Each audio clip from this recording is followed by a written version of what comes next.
moving on from Man United because it's depressing. I want to speak Chelsea for a moment. Obviously, they dropped points at the weekend, LB, and obviously there was a very controversial moment in the goal. But a lot of their, I mean, I was on Chelsea fan TV earlier today because I didn't really catch up with much of it the weekend. Lots of them moaning about changing of defenders. There's no continuity at the back. A lot of pundits kind of doubting them. 2 games of the 4 they've dropped points in. A few VAR decisions in the first couple of games got them their wins in many people's eyes. The Fulham game, the Palace game. Do you feel like the first couple of games are proof that Chelsea won't be in this title race, or is there a little bit of a Chelsea witch hunt going on? Well, to answer the first question, no, they won't be in a title race. As I've said before we even kicked a ball this season, Chelsea are not good enough to be in a title race. They've been massively overrated. The transfer activity has been poor. And they've not made steps to secure an improvement in their squad going into this season. As I've said before we even kicked a ball this season, even though Chelsea fans wanted to start crying about it every time I spoke about it, they are a comfortable top 5 team all day long. Yeah, so let's just get that straight. They're not good enough to be in a title race. I've already said they'll be 15 points away from whoever wins the title. Right? They're already 4 away from Liverpool. Right, so 11 points to go. They're a good team. But the fact is, they just won the Conference League last season. They got into a top 5 and they just won the Club World Cup. That is a good year for Chelsea, right? Based off of last year, right? Obviously not good historical standards, but given where they were, given the new manager and all that kind of stuff, that was a solid year. What they needed to do this summer was go out into the market, hit the market hard and bring in players that could elevate everybody else and bring in top tier players. They've still got Sanchez in there, which all Chelsea fans are now trying to convince everybody and gaslight us all that he's mega. Go, oh, but he's had a good couple of months. Don't care. He's had a good couple of months. He ain't good enough. The defence ain't good enough. Yeah, the 2 fullbacks are mega. Yeah, the centre backs are not good enough, right? But again, they just throw stats at us and say, well, we got less clean sheet. We got more clean sheets than you last year. Blah blah blah blah. Blah. Right, sound. They're not good enough. Midfield's good, no problem there. The wingers are subpar. And, the strikers are young and have not proven anything at top level. So it's not good enough. It's not enough to win the league. And I said this for 4 weeks.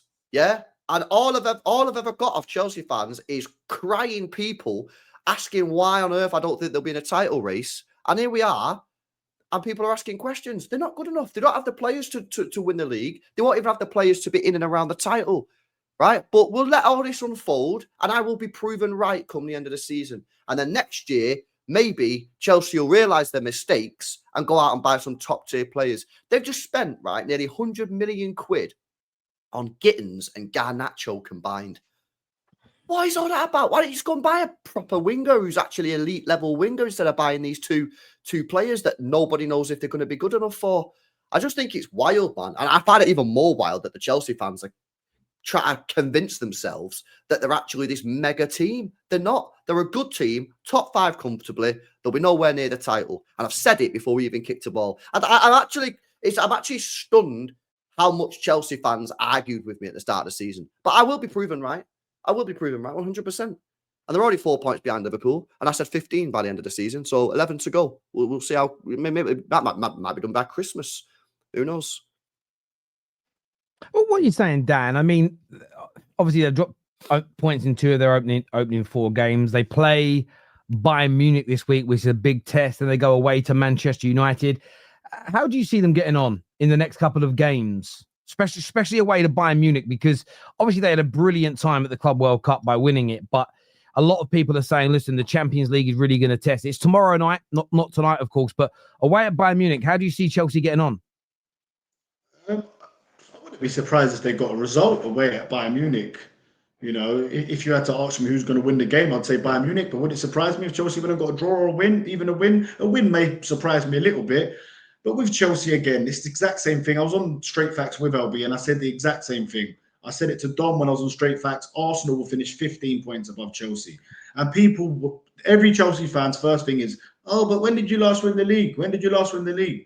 Well, listen, when did Chelsea last win the league? No team out of nowhere, apart from Leicester, just is not involved in the title race and then comes and wins the league. It just doesn't happen. It does not happen. So this is how Chelsea season's going to go. They're going to draw, they're going to win, then they're going to draw. Then they might lose one, then they might win 2 or 3. Like LB said, comfortable top 5. I'll predict them to finish 4th. I think City will be 3rd. Then it's going to be between Arsenal and Liverpool for the title. And I don't see why Chelsea fans, because they won a Club World Cup, you know, which, come on, like, look at the route to the final. I think that got them a bit too overly excited. And before Chelsea fans come at me, I know you've had good recent history and all of that, but it doesn't mean nothing for this season. This season, Chelsea will be in a top 4, top 5 race.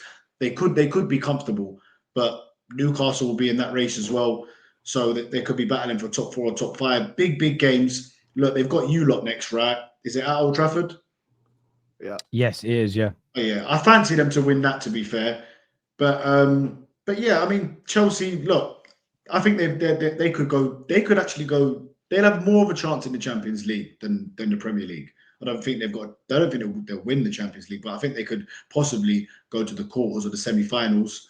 But yeah, being in the Premier League title race, just no chance. But look, they haven't lost yet. At the end of the day, they haven't lost, but they're gonna play big games. They will lose. They will lose in the big games, that's for sure, against the bigger sides. You know what it is as well, bro? They are completely ignoring the fact that in the Conference League group phase, they left Caicedo and Palmer at home. Exactly. For the whole phase.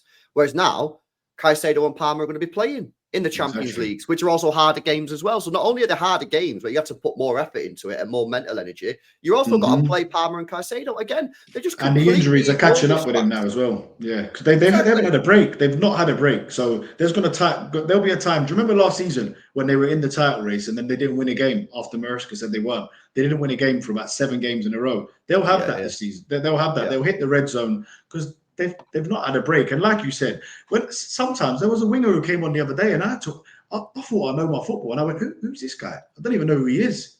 I didn't even know who was coming on. It's like they're just signing players for the sake of it. They're obviously, it's a model. It's a business model now, isn't it, with Chelsea? So is that going to win you the Premier League? Signing players below 27 with a resale value. They bought Garnacho hoping that one day he might come good. And they bought him for 40 and they can sell him for 80. I don't think you're going to win a Premier League like that. I don't think it's not realistic to just buy these players. Look, they've not got one player over 27, I don't think. So LB, how do you think they'll get on against Bayern Munich? How do you think that game will go away in Germany? I mean, they've got a chance. I mean, Bayern Munich are not the same Bayern Munich as they were 10, 15 years ago, right? Obviously, they're nowhere near as strong. However, you know, they've still got ballers, Kane, Elise, obviously Musiala's out injured. I'll probably slightly favour Bayern for this one, to be honest with you. Yeah, but they've got a chance. Like I always say, I don't think Chelsea are terrible. I've never said they're terrible. I think they're top 5 team comfy. I think they're a good side. But anyone that thinks they're in a title race is delusional. No way. Yeah, so I think Bayern just, but it wouldn't surprise me if Chelsea went there and got a result. Yeah, they're a good side. Yeah, I'm intrigued by it. It's one of those weird things. I was just watching Chelsea fan cams, and I know it's not a representation of every single Chelsea supporter. I wouldn't make that claim. But it was just an interesting anger. Even on my own match reaction show, most of the Chelsea fans that were angry, they didn't care about the goal. Because again, let's be blunt, Brentford's goal shouldn't have stood. It was clearly offside. It wasn't a real goal. But they didn't want to talk about it. They were like, no, accountability, we need to win. A lot of the fan cams I listened to, there was anger. I do worry in the sense of, you know, Bayern beat them this week and they don't get a result against United. I think they beat Man United personally, but let me step outside of my own opinion for a moment. United, after the way we've been, actually beat them and they lose to Bayern Munich. Suddenly then, and I think fan bases have an influence on their team when they're losing their minds. It's going to be interesting to see what the reaction to that will be. But go the other way, beat Bayern Munich, beat Manchester United, and maybe it keeps a few people quiet. This here from I'm K Rose says Chelsea is just a spicy Brighton.